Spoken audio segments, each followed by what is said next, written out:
ബിസ്മില്ലാഹിർ റഹ്മാനിർ റഹീം. സൂറത്തുൽ ബലദ് ആമുഖം. ഈ സൂറ മക്കയിലാണ് അവതരിച്ചത്. പ്രവാചകൻ സല്ലല്ലാഹു അലൈഹി വസല്ലമയുടെ പ്രവാചകത്വത്തിന് ശേഷം ആദ്യ നാളുകളിൽ തന്നെയാണ് സൂറത്തുൽ ബലദ് അവതരിച്ചിട്ടുള്ളത്. അതുകൊണ്ട് മക്കിയ എന്ന് പറയുന്നു. 20 ആയത്തുകളാണുള്ളത്. ഈ 20 ആയത്തുകളിലും ഉൾക്കൊള്ളുന്നത് ഒരു ജീവിത വ്യവസ്ഥയെക്കുറിച്ചുള്ള വ്യക്തമായ ചിത്രമാണ്. ഏതാനും ആയത്തുകളിൽ അല്ലാഹു സുബ്ഹാനഹു വ തആല ഇസ്ലാമിന്റെ സുന്ദരമായ ജീവിതപാത വ്യക്തമാക്കി തരികയാണ് ചെയ്യുന്നത്. അള്ളാഹു മനുഷ്യന്റെ മുമ്പിൽ സൗഭാഗ്യത്തിന്റെയും ദൗർഭാഗ്യത്തിന്റെയും നന്മയുടെയും തിന്മയുടെയും 2 വഴികൾ, 2 പാതകൾ തുറന്നു വെച്ചിരിക്കുന്നു എന്ന് ഈ സൂറ നമ്മെ പഠിപ്പിക്കുന്നുണ്ട്. ഇതിലാദ്യം 1 മുതൽ 4 വരെയുള്ള ആയത്തുകൾ നാം പരിശോധിക്കുമ്പോൾ ഇതിൽ മക്കയെ പിടിച്ച് സത്യം ചെയ്യുന്നുണ്ട്. പ്രവാചകൻ സല്ലല്ലാഹു അലൈഹി വസല്ലമ മക്കയിൽ അനുഭവിച്ചുകൊണ്ടിരുന്ന ബുദ്ധിമുട്ടുകളെ സൂചിപ്പിക്കുന്നുണ്ട്. മുഴുവൻ മനുഷ്യരുടെയും അവസ്ഥയെ പ്രതിപാദിക്കുന്നുണ്ട്. ഇതൊക്കെ പറഞ്ഞ് അള്ളാഹു നമ്മെ അവിടെ ബോധ്യപ്പെടുത്തുന്നത് ഭൗതിക ലോകം എന്ന് പറഞ്ഞാൽ മനുഷ്യനെ ഉല്ലസിക്കാനും വിനോദിക്കാനും മാത്രം സൃഷ്ടിക്കപ്പെട്ടിട്ടുള്ളതല്ല. പ്രയാസങ്ങളും ബുദ്ധിമുട്ടുകളും ക്ലേശങ്ങളും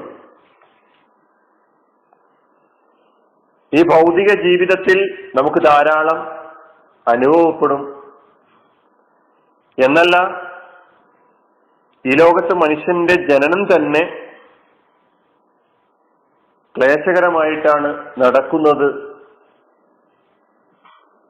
തുടങ്ങിയ കാര്യങ്ങൾ നമുക്ക് ആദ്യ ആയത്തുകളിൽ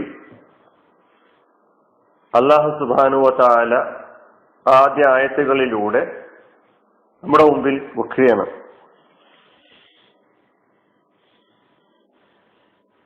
അഞ്ചാമത്തെ ആയത്ത് അയഹ്സബു അല്ലൻ യഖ്ദിറ അലൈഹി അഹദ്. മനുഷ്യൻ അവൻ ചെയ്യുന്ന ഓരോ കർമ്മങ്ങൾക്കും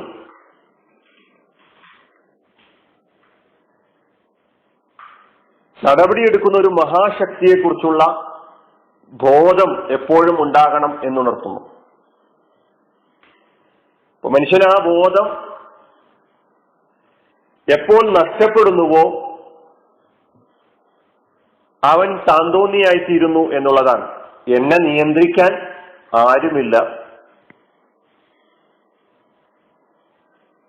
ഞാൻ എന്റെ കാര്യങ്ങൾ ശ്രദ്ധിച്ചുകൊള്ളാം, എന്റെ പേരിൽ നടപടിയെടുക്കാൻ ഒരു ശക്തിക്കും സാധ്യമല്ല എന്ന നിലക്ക് മുന്നോട്ട് പോവുക എന്നത് അത് ശരിയല്ല എന്നല്ല, അത് യാഥാർത്ഥ്യത്തിന് എതിരുമാണ് എന്ന് ബോധ്യപ്പെടുത്തുകയാണ് ആയത്തിലൂടെ. തുടർന്നുള്ള 6-7 ആയത്തുകളിൽ പണക്കൊഴുപ്പിന്റെ സമ്പത്തിന്റെ അടിസ്ഥാനത്തിൽ അഹങ്കരിക്കുന്ന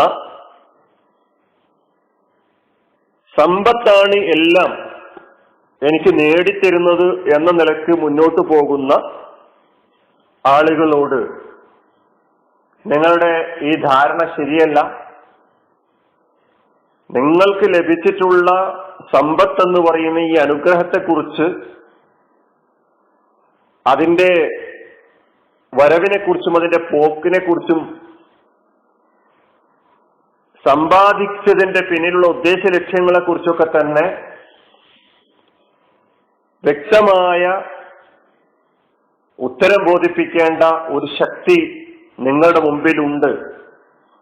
ആ ഒരു ബോധത്തോടു കൂടിയായിരിക്കണം സമ്പത്തിനെ സമീപിക്കേണ്ടത് എന്ന് ബോധ്യപ്പെടുത്തുകയാണ്.